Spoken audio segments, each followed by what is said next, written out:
নমস্কার বন্ধুরা, কেমন আছেন সবাই?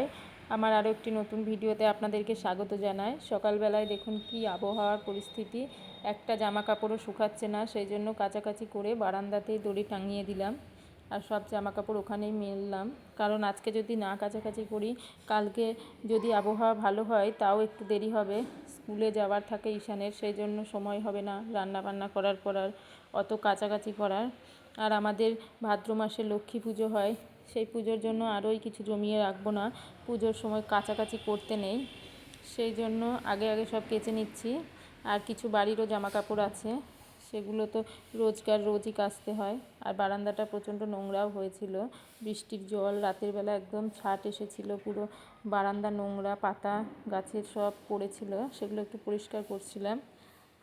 আর আমার রান্নাটা আগেই হয়ে গেছে, আজকে একটা তরকারি শাশুড়ি মাও করেছিলেন, সেই জন্য একটু সময় পেয়েছিলাম।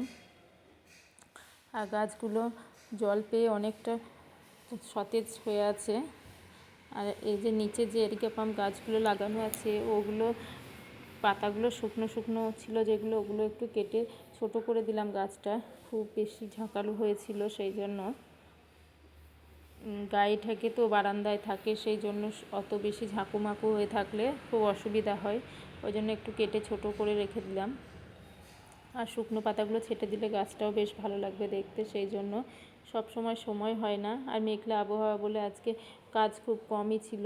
আর ঈশানের স্কুল তো নেই, রবিবার ছুটি, সেই জন্য একটু টাইম পেয়েছিলাম। আর এদিকে আমার ঘরের যা পরিস্থিতি কি বলবো সেটা, রাতের বেলা থেকেই বারান্দায় দেখছি, ঘরের মেঝেতে দেখছি জল জমছে, বুঝতে পারছিলাম না প্রথমে কোথা থেকে জল আসছে। দেখো আমার খাটের নিচে কত জল জমে আছে। আর এই জলটা আসছে আমার দেওয়ালের যে সুইচ আছে কারেন্টের, ওখানটার গা বেয়ে নামছে, কি করে নামছে আমি বুঝতে পারছি না, মিস্ত্রি ডাকতে হবে।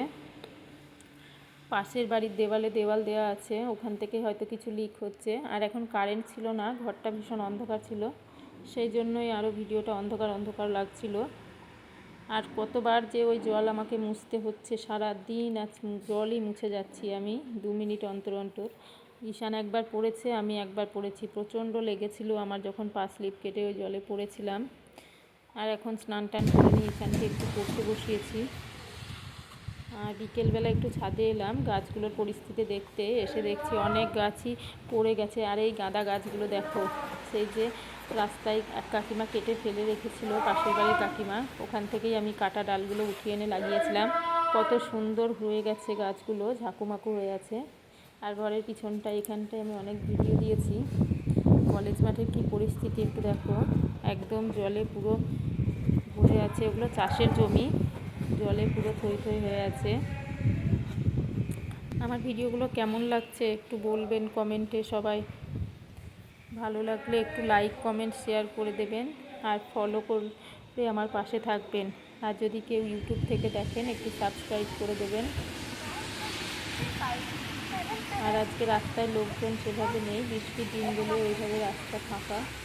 আর পুরো ছাদটাই কি নোংরা হয়ে আছে, বৃষ্টির মধ্যে গাছের পাতা টাতা পুরো অগোছালো হয়ে আছে। যেদিন বৃষ্টি থেমে যাবে ছাদ পরিষ্কার করতে হবে।